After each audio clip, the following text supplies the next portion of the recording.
gravação foi interrompida. Alguém interrompeu a gravação. Ah,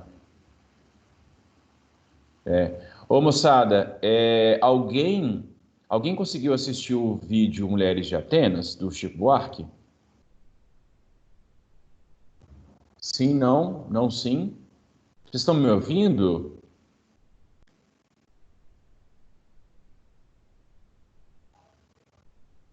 Pessoal, tô vendo que tem gente saindo aqui. Aconteceu algum problema? Tá, então tá. Beleza.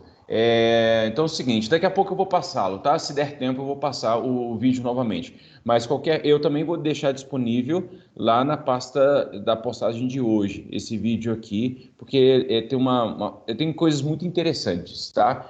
E aí vocês assistam, porque aí eu não vou dar spoiler nenhum por enquanto, mas é uma música do Chico Buarque, da década de 70, então não esperem nada daquelas músicas que vocês gostam, embora muitos de vocês gostem de músicas mais antigas, né? Muito bem, pessoal, então hoje a gente vai avançar sobre o assunto da Grécia e eu quero chegar pelo menos até o período clássico, porque aí na próxima aula a gente já termina isso, tá? E muito provavelmente eu vou terminar Grécia Antiga explicando por meio de vídeo, tá? Então, se eu não terminar hoje a Grécia, então eu vou fazer um vídeo e vou postar lá no Conexa também para segunda-feira. Então, segunda-feira vai ter muito material lá, porque na semana que vem, quarta e quinta, a gente vai utilizar para apresentação. Beleza? Então, tem esses combinados todos que nós fizemos. Vou fazer o fórum lá para tirar dúvidas específico, né? Então, vocês comunicarem comigo. Vou deixar esse vídeo e mais um outro vídeo sobre a Grécia. Vou colocar a ficha de autoavaliação do seu trabalho e também as instruções para a avaliação do coleguinha. A Fernanda entrou aí. Bom dia, Fernanda. E vamos embora. Agora vamos abrir aqui e aí eu vou falar um pouco e depois vem aqui e vou fazer perguntas. Tá bom? Alguém quer falar alguma coisa? Vi que alguém estava abrindo o microfone. Só quero perguntar, amanhã não tem aula não, né, professor? Amanhã não tem, não. Amanhã vocês Obrigado. podem dormir até 11 horas da manhã. Vocês podem, tá? Mas eu sei que vocês não vão, porque vocês são pessoas extremamente responsáveis. Vão acordar às 7 horas da manhã, vão pegar um livro belíssimo para ler, e vão ficar a manhã inteira lendo, depois vão almoçar, depois vão dar uma descansada, depois vão ler de novo, porque vocês são maravilhosos, né? É, Professor, caramba, Professor, Como é que é, Matheus? Espera aí, Gustavo. como Fala, Matheus. acertou? Eu achava que você nem ia saber que eu ia fazer isso amanhã. Pois é, olha só, depois de Realmente, mais de 20 anos dando aula para adolescente, eu sei exatamente como meus alunos se comportam. Eu sei que, por exemplo, no intervalo de uma aula para outra, ao invés de vocês descansarem, relaxarem, mexer no celular, eu tenho certeza que você já abre um livro, já começa a ler, já começa a estudar. Eu acho vocês impressionantes, viu? É, Gustavo, diga. aqui, aqueles assuntos lá do trabalho, você vai postar no Conexa? Tipo, cada um vai. Eu fiquei com as teclas, aí você vai postar, tipo, com quem ficou com cada um? Ué, eu acho que já coloquei lá, não? Uai, foi que dia? Na postagem da semana passada. Deixa eu até conferir aqui. Peraí, deixa eu ver se eu estou aqui. Deixa eu até compartilhar a tela com vocês. Eu tinha certeza absoluta que eu tinha colocado isso já. Algum- Oi, gente. Alguém viu as instruções do trabalho? Ou pelo menos os temas, né? Eu só coloquei os temas, na verdade.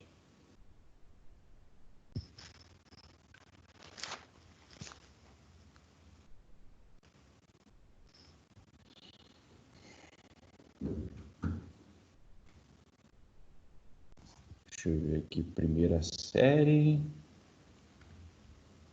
Bem, agora deixa eu compartilhar aqui. Não, quer dizer, deixa eu ver primeiro se está aqui mesmo. No dia 4/6, vamos ver se é para aula de história. Orientações, não está aqui, deixa eu ver se está antes.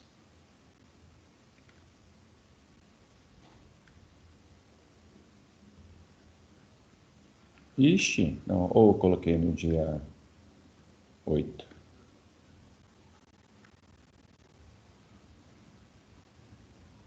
Coloquei no dia 8. Tá na postagem do dia 8, Gustavo. Dá uma olhada lá que tá lá. Tá lá, trabalho Grécia e Roma. Coloquei da postagem da segunda-feira.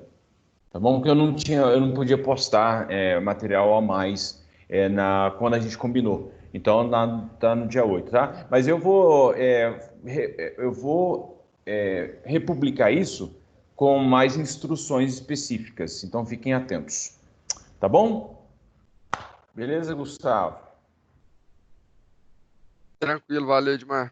Falou. É o Valeu. seguinte, moçada, deixa eu compartilhar aqui a tela com vocês. Espera aí que o negócio está salvando aqui. Eu imagino se a gente tivesse que fazer isso aqui nos anos 2000. Isso ia ser impraticável. Nós não teríamos internet para isso. Absolutamente. Hoje as coisas... É impressionante como uma coisa funciona assim tão rapidamente. E a galera fica estressada. Nossa, está demorando demais, que não sei o que lá, tal. Não demora nada. Isso aqui é uma velocidade impressionante. Mais uma vez aí a Grécia Antiga, que vocês estão vendo nas suas diversas partes, né, suas 4 partes principais, as características geográficas da Grécia Antiga, os primórdios, né, a pré-história da Grécia Antiga, as civilizações cretense e micênica. Creta foi a primeira civilização, né, na ilha de Creta. Depois eu coloquei lá um videozinho sobre a lenda do Minotauro, né? Quem não viu, veja, tá? Que depois vai ter questão sobre ele. Vai ter um exercício específico sobre isso. Tá? E aí depois a gente falou da civilização micênica, e agora a gente vai entrar no período homérico. Então nós tínhamos o período... a gente teve as primeiras civilizações, os primórdios, as primeiras civilizações, agora o período homérico. O período homérico, a grande parte das informações que nós sabemos sobre o período homérico vem do livro A Ilíada, dos livros, né? São 2 livros, A Ilíada e a Odisseia. A Ilíada conta a história da Guerra de Troia e a Odisseia conta o retorno dos gregos até, desculpa, até a Grécia Antiga, né? Porque eles foram lutar lá onde hoje é a Turquia, lá em Troia, e aí voltaram. Então, Homero conta esse livro, conta a história dessas coisas. Bem, então por isso nós chamamos esse período de período homérico. É um período de formação, é um período da constituição, as primeiras comunidades estão se tornando cidades, mas ainda não com a complexidade que nós conhecemos depois. Bem, então nesse período, como eu já disse anteriormente, as informações estão ali no livro do Homero, e é posterior à queda de Micenas, que é a civilização que né, uma civilização grandiosa que existiu. Acontece nesse momento, muitos povos, Micenas é derrotada devido à invasão de muitos povos. Como naquele período não tinha ali diplomacia, você tinha uma cidade, mas a cidade poderia ser invadida por qualquer um, porque ninguém respeitava a fronteira, ninguém respeitava o território do outro, era por meio da guerra que se estabelecia o domínio. Portanto, quando os povos estrangeiros invadem a região e tomam Micenas e destrói Micenas, os povos de uma forma geral que estavam habitando aquela região, eles se espalham. Percebam que acontece também entre os gregos a chamada diáspora. A diáspora, um significado ou um sinônimo para diáspora é a dispersão. Então, os gregos se dispersam por mais diversas partes daquele território devido à invasão de outros povos que vieram ocupar a região.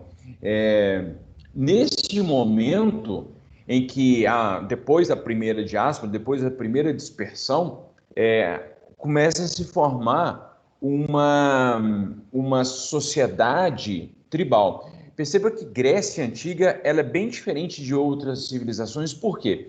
Porque inicialmente nós temos uma pré-história, uma formação tribal, uma constituição social e política tribal, e aí surgem 2 grandes civilizações, a cretense e a micênica. Depois do colapso dessas 2 civilizações, há um retrocesso. Então, aí eles reiniciam um processo de formação de civilização. Nesse processo, primeiramente, eles se organizam em formas tribais. E essas primeiras organizações tribais eram núcleos familiares, pessoas próximas, não só as famílias nucleares, porque eles nem tinham essa noção muito bem definida. Então era mais ou menos ali primos, tios, todo mundo misturado. É claro que cada um tinha sua esposa, tinha sua mulher, enfim. Mas nesses núcleos familiares, esses núcleos familiares eram chamados de genos, tá? E nós chamamos esse sistema de organização familiar de sistema gentílico. E cada família, cada núcleo familiar, cada geno era comandado por um pater. Portanto, a Grécia Antiga, ela é uma organização, dá início a uma organização política patriarcal. Então, e de onde vem o conceito de patriarcal? Vem do conceito de pater. O pater não era só simplesmente pai. O pater hoje, modernizando, se tornou um verdadeiro líder patriarcal, ou um pai do país, ou pai da tribo, ou pai da civilização. Mas naquele momento era a figura que representava o líder.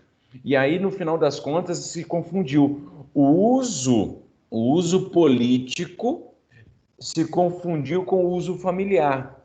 Perceba, portanto, que aqui eu não estou absolutamente defendendo nenhuma bandeira, mas o fato é o seguinte, é que isso ficou tão naturalizado ao longo da história ocidental que a coisa mais comum, a coisa mais natural em toda a constituição civilizacional ocidental, o poder era atribuído ao homem.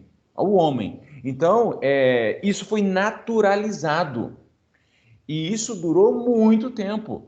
A gente tem pelo menos aí 2000 e tantos anos, 20 e tantos séculos de domínio naturalizado do homem nas sociedades ocidentais devido a essa herança clássica, devido à herança grega. Então, dos mais diversos legados que os gregos deixam para a gente, um legado é justamente o domínio patriarcal. Tá? Por isso que hoje há uma discussão interminável, né? E aí eu vou tentar falar da forma mais neutra possível, que é justamente os movimentos contrários, né? Os movimentos feministas, justamente querem derrubar o poder patriarcal. E, paradoxalmente, o que é muito interessante é o fato de que, ao mesmo tempo que a sociedade ocidental, as sociedades ocidentais estão defendendo o domínio patriarcal, as sociedades africanas, por exemplo, era muito comum você ter a formação de sociedades matriarcais, em que a mulher tinha o poder. E o que é engraçado e mais interessante de tudo isso é o fato de que não havia, nas sociedades matriarcais, a exclusão dos homens. Os homens também ocupavam cargos políticos importantes e irrelevantes. Mas no final das contas, quando se precisava de uma palavra final, era a mulher quem dizia. Já nos domínios patriarcais, a mulher é totalmente alijada. Totalmente 100% não, mas 90% sim. E aí só as exceções que eventualmente ocupavam cargos de importância. Tá? Então, se, por um lado, as sociedades patriarcais, a mulher alijada, ela é excluída das decisões políticas e sociais, já nas sociedades matriarcais, os homens têm a participação política também. Participam de conselhos, participam da liderança de guerra e por aí vai. Então, enfim, né? Mas essa a nossa herança patriarcalista, ela tem uma origem política nos gregos, que aí vai ser adaptada pelos romanos e depois vai chegar em nós. Mas também o nosso patriarcalismo tem a ver também com as raízes religiosas, que era centrado, por exemplo, nos hebreus. Os hebreus eram uma sociedade patriarcalista. E aí depois o cristianismo herdou isso e aí perpetuou até chegar em nós. Então nós temos no nosso patriarcalismo uma origem política, origem religiosa, e tudo isso se forma uma cultura, se funde na cultura. E aí, portanto, é tão forte isso, é tão presente, que isso se naturalizou. Está presente até hoje na nossa sociedade, o patriarcalismo. Se vocês estiverem aqui comigo, e eu espero que estejam, e vocês estão com certeza, O vídeo Mulheres de Atenas tem a ver com essa questão do patriarcalismo, tá? Então, quando vocês forem assistir o vídeo, tenham isso em mente, o patriarcalismo dos gregos, tá? Bem, então o período homérico, ele teve ali uma prevalência entre os séculos 12, 11, 12 até o século oitavo, oitavo, nono, mais ou menos, tá? E isso é sempre a cerca, né? Nunca se esqueçam disso. Depois do período homérico, vem o período arcaico, que aí vai durar do século oitavo ao século quinto. Bem, nesse momento do período arcaico, é o período também de formação, que surgem as polis, né? No plural a gente fala polis e no singular a gente fala polis. Bem, a polis é a cidade. A polis, a tradução mais fidedigna para o termo polis é comunidade política. E isso significa dizer o seguinte, pessoal, já vou até abrir os assuntos aqui, já para eu lembrar de tudo que eu preciso falar. Polis significa comunidade política. Política é a ação na sociedade, a ação na comunidade. É todo e qualquer ato que você faz dentro daquela comunidade. Então, portanto, como nós somos herdeiros dos gregos em termos políticos, principalmente políticos, é preciso saber o seguinte: toda e qualquer ação que nós fazemos em sociedade é uma ação política. Então, portanto, é um contrassenso, é uma irracionalidade se alguém disse, por exemplo, abate no peito e fala: a gente não pode discutir política. Meu filho, só de falar isso você já está discutindo política, tá? Então a política ela está entranhada na organização social que nós fizemos. Se a gente quiser fazer alguma coisa diferente, eu não sei como seria possível, não teria política. Se a gente quer destruir a política na nossa vida, a gente tem que construir uma outra sociedade. Nem sei se é possível. De qualquer modo, o que eu quero enfatizar é o seguinte: quando as pessoas falam, por exemplo, que não se pode misturar política com a pandemia, por exemplo, isso é também de uma irracionalidade. Isso também não é possível, porque perceba que o fato de nós estarmos dentro de casa e a gente está se comunicando pela tela do computador, e isso tem a ver com decisões de órgãos políticos. Porque tem a política institucional, por exemplo, o poder executivo, o poder legislativo, o poder judiciário, mas existem outras instituições políticas também. A Organização Mundial de Saúde é uma organização política, tá? Então, portanto, toda e qualquer organização e instituição, a escola é uma instituição política, extremamente, eminentemente, essencialmente política. Então, portanto, não tem como a gente tirar a política das coisas que nos deixam triste, né? Porque eu sei que a política partidária, a política institucional, a política de partido, é uma política muito chata de discutir. Eu gosto de discutir, mas eu sei que é chato. Mas é extremamente importante que a gente entenda que numa sociedade como a nossa, não discutir política é impossível. O Aristóteles, que foi um dos maiores filósofos gregos, diz o seguinte: não, se você se aliena, se você não participa da política, ou você é um deus, ou você é uma besta fera, ou você é sei lá, um monstro, né? Então, por exemplo, todas as iniciativas de destruição da política é uma destruição terrorista, é uma destruição apolítica. Então, portanto, a gente tem que estar bastante vigilante, porque senão a gente acaba repetindo discursos tentando destruir a política, mas na verdade está obedecendo a um outro projeto político, tá? Porque sempre a gente tem por detrás ideias políticas. Todos nós temos os nossos posicionamentos políticos, todos nós.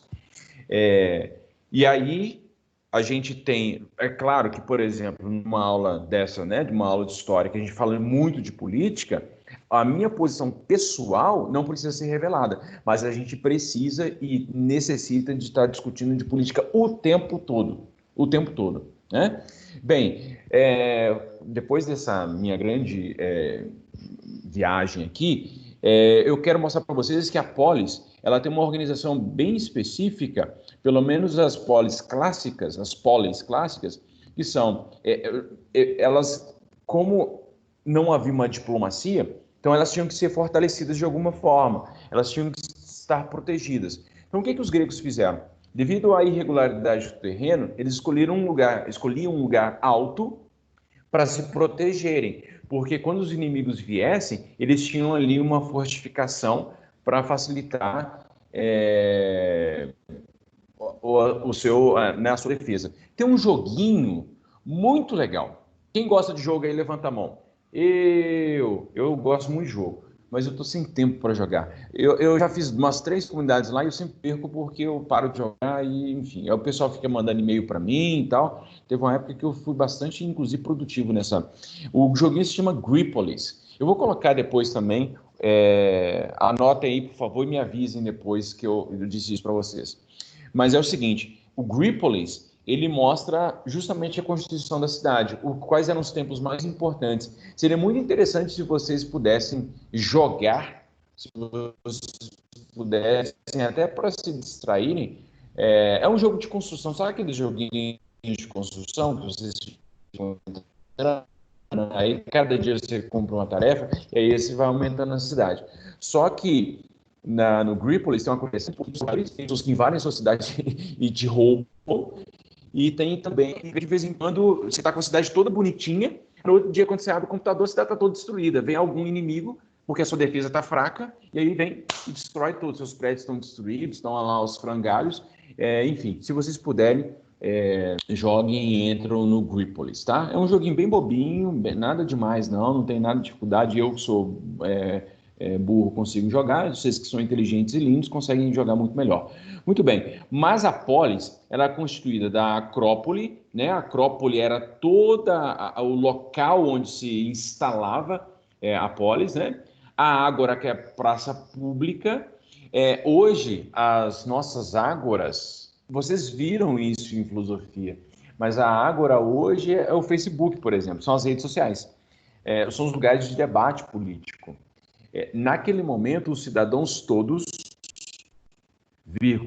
homens nascidos na cidade, isso é muito importante que se diga, porque as pessoas falam, porque na Grécia nós tínhamos a democracia direta, os cidadãos todos participavam da política, cidadãos, homens nascidos naquela cidade, naquela polis. Tá? Então, os homens discutiam a política em praça pública, e convidavam todo mundo para participar. Todo mundo que fosse cidadão estava convidado a participar. E aí eles discutiam tudo e, no final das contas, eles tinham que ter um consenso a respeito ali daquilo que precisava ser decidido. Tem aqui também o Párthenon, que era o local de adoração dos deuses. E existia também, geralmente na polis também, tinha um local onde se praticava agricultura, na zona rural, que tinha campos, pastos, bosques e por aí vai. Bem, então, mais ou menos essa era a configuração essencial, fundamental ou comum às polis, tá? Existiam variações, devido à distância, à disponibilidade de recursos, cada local tinha a sua especificidade, mas mais ou menos era assim que se organizavam as cidades-estado. Cidades-estado. Cada cidade tem sua autonomia política. A gente chama isso também de comunidade política ou Estado, tá? O Brasil é um Estado-nação. Não me canso de dizer isso, por quê? Porque as pessoas não entendem quando a gente fala assim, porque o Estado, o presidente da República, por exemplo, ele é o governo. Ele é o governo, ele está lá por um tempo, né? Ele está lá com um mandato de 4 anos. Se ele cumpriu o mandato, e aí ele foi reeleito, ele pode ficar mais 4 anos. Mas ele é governo. Depois que acaba lá o período constitucional para ele ficar, ele tem que sair, e aí vem o outro governo. Os governos passam, o Estado fica. O Estado são as instituições, são está relacionado à Constituição. Então, o governo, dentro do Estado, ele não está acima do Estado, nunca, absolutamente. Se um governo se coloca acima do Estado, por exemplo, no absolutismo, então nós temos aí um governo ditatorial, né? Então o governo é passageiro. O governo tem que, ao contrário, servir ao Estado, servir ao povo, que representa também o Estado. Bem, nesse momento do período arcaico, acontece o escasseamento de terras, porque devido à melhoria nas condições de vida, muita gente começou a migrar para o local. Tinha tido uma invasão lá no período homérico, né? Aconteceu a primeira diáspora, e aí muita gente veio para a Grécia. E nesse momento em que essa galera toda vem, a galera se instala, mas aí há uma explosão demográfica, muita gente começa a nascer, enfim, e aí começam a escassear as terras, e aí devido à escassez de terras, então as pessoas vão se espalhar novamente, vão se dispersar novamente para buscar novas terras. A primeira diáspora grega, portanto, é por causa da guerra, que aconteceu no período homérico. A segunda diáspora grega acontece no período arcaico e acontece devido à escassez de terras. Tá? Porque Grécia, lembrando que a gente viu lá no slide anterior, é um local muito montanhoso, com poucas terras férteis, então cada pedacinho de terra fértil ali é bastante disputado. Bem, geralmente nesse período as cidades eram governadas pelos melhores, pelos aristocratas. Aristocracia significa governo dos melhores. Aristocracia significa governo dos melhores. E isso é uma tradição que nós copiamos. Até hoje, por exemplo, no Brasil, nos sistemas modernos, nos sistemas políticos modernos, de uma forma geral, muitos países, grande parte dos países, é governado pela aristocracia. E aí a aristocracia, ela pode ser os melhores politicamente falando, mas principalmente economicamente falando. Eles se julgam como melhores e aí, então, portanto, eles ditam as diretrizes políticas e governamentais do país ou da comunidade política. Até hoje a gente está nesse julgo. Só um momento. E aí, portanto, há uma tradição que nós herdamos de governos aristocráticos.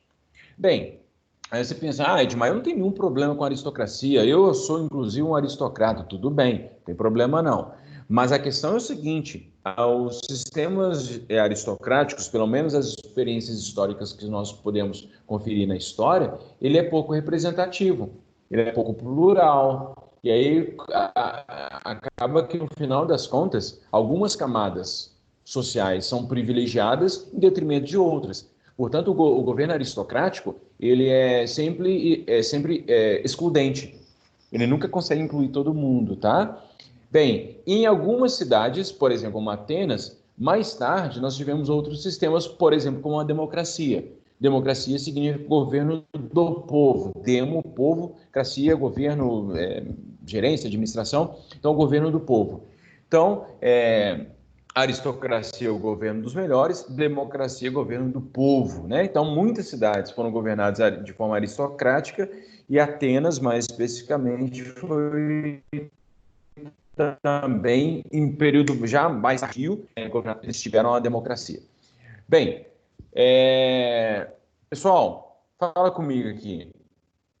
Alguma questão, alguma angústia por enquanto, algum problema? Tá tudo entendido? Lourenço dormiu demais. Bom dia, viu, Lourenço? Deixa eu ver quem mandou notícia aqui. Sofia. Oi. Sofia, eu cheguei atrasado, não sei se você falou sobre isso, mas se os gregos adoravam os deuses, mais de 5 desses são mulheres, incluindo a deusa da sabedoria, então políticas eles deixavam elas de lado porque queriam. Pois é. Ai, Sofia. Seguinte, o que acontece? De forma muito paradoxal e contraditória, alguns valores e algumas simbologias que eles consideravam mais sagradas eram atribuídas às mulheres. Por exemplo, a questão da maternidade, da sabedoria, por exemplo, enfim. Enfim, tinha algumas representações divinas femininas. Havia, portanto, uma consideração mística, religiosa da mulher. Havia, por exemplo, era muito comum em qualquer cidade grega que você chegasse, você encontrar um oráculo. O que era o oráculo? O oráculo é basicamente um templo em que sacerdotisas ficavam lá. Essas sacerdotisas eram virgens e elas, portanto, tinham uma relação sexual com os deuses. E aí, enquanto elas tinham relações com os deuses, elas ouviam segredos dos deuses em seus ouvidos. Então, elas estavam ali na relação, ouviam segredos, e aí o que elas faziam com a população de uma forma geral? Aí alguém pergunta, não é de uma eles tinham mesmo uma relação? Não, gente, isso é metafórico, tá? Isso é elas, sei lá, entravam em transe e achavam de fato que estavam tendo relação sexual com os deuses, né? Bem, e aí, eu espero que não tenha ninguém aqui que seja fiel da religião grega, e eu não estou desrespeitando de forma alguma, tá? Mas eu quero dizer o seguinte, na prática, obviamente não tinha, né, uma relação, mas as mulheres eram os oráculos, né, as pessoas que transmitiam a mensagem dos deuses. Vocês assistiram Matrix? Assistiram Matrix? Assistam Matrix. Matrix é importante. Eu acho que o professor passou para vocês, né? O Jordan passou Matrix para vocês. Se não tiver passado, eu vou dizer de novo para ser chato. Assistam Matrix. Passou não? Não, antes de passar aí, mano. Vou. Cara, o Matrix é excepcional, maravilhoso. Sensacional, maravilhoso de novo. O Matrix tem um monte de coisa lá que vocês vão entender. Tá relacionado com o mito da caverna, tá? Então pega hoje à tarde, se vocês não estiverem fazendo, pega amanhã, ao invés de ler livro, que vocês estão ávidos para lerem livros, mas ao invés de pegar amanhã o livro, pega o filme. E aí o Matrix tem um determinado momento, tem um personagem lá, muitos de vocês já viram, mas o Neo, ele chega para saber sobre o futuro dele. E aí ele vai visitar o oráculo. Então, o oráculo é uma mulher, tá? Então aí ele chega lá e aí a mulher fala umas coisas muito interessantes para ele. Para mim, a melhor parte do filme é justamente quando ele visita o oráculo. É impressionante. Pois é, o Lucas passou. Eu lembro que o Lucas passou ano passado. Mas como a gente está na pandemia, para mim essa coisa de 2019, 2020 é tão maluco, tão misturado, que eu já não lembro quem fez o quê. Parece que enquanto a gente começou o ano letivo e aquela parte que a gente viu ali fevereiro e março, para mim já é ano passado. Parece que a gente é em outro ano. É muito louco isso. O Matrix é maravilhoso. Matrix é maravilhoso. Quando eu dava aula de filosofia, eu sempre passava para os meus alunos. Bem, moçada, então é o seguinte: agora a gente vai entrar no período clássico, que é o período mais importante. Eu tenho uns minutinhos ali, eu vou usar esse tempo aqui, tá? Para falar do período clássico. Deixa eu compartilhar a tela de novo com vocês. E aí, qualquer dúvida, vocês me chamem, por favor. O período clássico é o período que a gente tem mais herança, né? É o período que tem mais ou menos 2 séculos. Aqui, nessa imagem, temos a representação da Guerra do Peloponeso, que é a guerra que vocês já sabem muito, né? Vocês já têm, né? Vocês lembram de tudo que vocês estudaram lá no 6º ano. Então, vocês se lembram da Guerra do Peloponeso. E eu nem vou explicar a Guerra do Peloponeso, porque vocês já sabem, tá? Bem, não, mentira, eu vou explicar depois. Mas o período clássico é o período de maior prosperidade. E também, o período clássico é também chamado período das hegemonias. Por que a gente chama o período clássico também do período das hegemonias? Porque tem a hegemonia ateniense e hegemonia espartana. É o período em que as duas cidades mais prosperam, que tomam as rédeas da cultura grega, da política grega, da sociedade grega de uma forma geral. Então, o período clássico é o período das hegemonias, é o período de maior prosperidade de Atenas e de Esparta. Vamos primeiro para Esparta. Olha que capacete maravilhoso. Eu vejo esse capacete, eu tenho medo. O que é engraçado é porque muita gente atualmente tem retomado, tem feito releituras da cultura espartana, mas o pessoal só toma aquilo que lhes convém, exaltando a força, exaltando a masculinidade, e por aí vai. Mas talvez muitas dessas pessoas não saibam que era muito comum, por exemplo, um homem amar outro homem. lá em Esparta, né? Em Atenas também, né? Mas isso eles acabam deixando de lado. Mas isso era uma coisa bem comum. Por quê? O que acontecia era basicamente o seguinte: depois a gente vai ver um vídeo, mas em Esparta, que é uma sociedade militarizada, aí o pessoal, não, porque Esparta tinha uma ditadura. Não, não, não. Esparta não. Esparta não tinha ditadura. Quem teve ditadura foi Atenas. Ah, porque o homem. Calma, calma, peraí, o homem de fato mandava, mas não é bem assim, não. Esparta, para algumas coisas, era até melhor que Atenas, em termos de participação política. Bem, mas Esparta tinha uma coisa muito interessante e muito respeito aos mais velhos, né? Então, quem comandava era uma monarquia dual, tinham dois reis, e esses dois reis que comandavam. Mas era uma sociedade bastante democrática em alguma medida, porque existiam muitos órgãos decisórios, e para uma decisão ser tomada, as coisas eram muito justas. Em algumas coisas eles eram muito cruéis. Por exemplo, nascia uma criança, nascia um homem.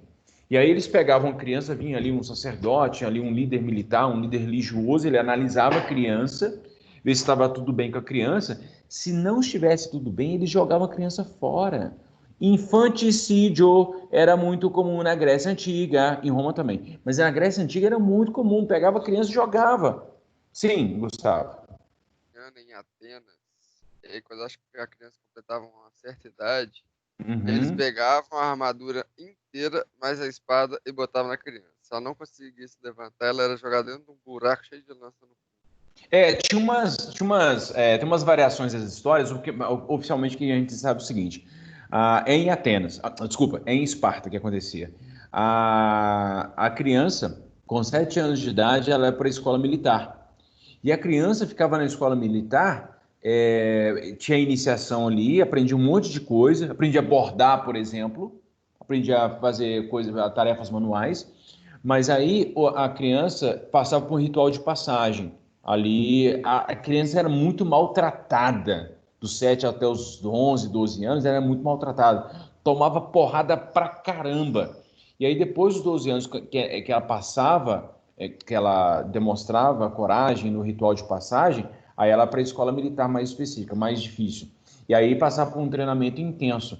E isso significa, portanto, que o homem passava a adolescência inteira só com homens. Eventualmente ele podia voltar para a casa da mãe, mas enfim, só com 20 e poucos anos, com 21 anos de idade, que o espartano, o cidadão espartano, o cidadão militar espartano, ele teria direito a escolher uma mulher para se casar, e aí ele se casava com essa mulher, e aí tinha ali a lua de mel, tal, ficava ali um tempo, depois ele voltava para o quartel. Ele ficava muito mais tempo com os seus companheiros de exército do que com a sua família nuclear, tá? Enfim, mas em momentos de paz a coisa não era tão rígida assim, não. Isso valeu o tempo todo assim? Não, não foi o tempo todo assim, mas a regra geral é que o homem ele vivenciava essa cultura militarista de forma muito intensa. Então, a educação espartana é voltada para a questão militar. Portanto, é uma sociedade bastante militarizada, tá? Bem, deu só para falar. Esse cara, a Grécia tem coisa demais da conta. E não dá para falar tudo, porque eu começo a lembrar das coisas e começo a falar, e o tempo passa. Pois é. Então, aí, o que acontecia? O seguinte, com 12 anos de idade, o menino, ele era colocado no meio da selva para lutar contra as bestas feras. E se ele não sobrevivesse, o problema era dele, né? Então era uma coisa terrível, bem chocante, assim. E muitas crianças eram jogadas fora, muitas crianças morriam. Muito triste, viu, pessoal? Agora eu vou ali no canto chorar, porque eu estou deprimido. Alguma questão? Alguma dúvida? Então, mais tarde eu vou colocar lá então o fórum para vocês discutirem, tirarem dúvidas sobre os seus trabalhos. Vou colocar o vídeo, Mulheres de Atenas lá também, para vocês degustarem. Professor, Pô, eu tenho só uma tá, dúvida sobre o trabalho. só um momento, Gustavo. João, eu vou colocar, vou fazer como você gosta, né? Vou colocar um slide específico. Vou colocar na postagem de segunda-feira, tá, João? Aí eu coloco lá uma linha do tempo certinha, bonitinha para você. Obrigado, João. Pode falar, Gustavo. O que que a gente precisa abordar mais no nosso trabalho? Pois é, aí eu vou vou colocar hoje, também mais tarde, as especificidades de cada tópico, tá? Tá bom. Como a gente tem pouco tempo para apresentar, aí não dá para aprofundar, não. Então eu vou colocar só aspectos gerais, assim. O seu é Aztecas? Aztecas. Tá, então a gente. Você gosta dessa discussão de coisa de militar, tal? Eu acho legal. Tá, então eu vou abordar mais isso, porque os astecas também eram também mais militarizados. Tinha uma educação lá do exército, era bem rigorosa também. Beleza, então, moçada, com isso eu me despeço, porque vocês têm live daqui a pouco também. Um grande abraço para vocês, tenham um bom Valeu aí. feriado, Ah, você também. fiquem bem.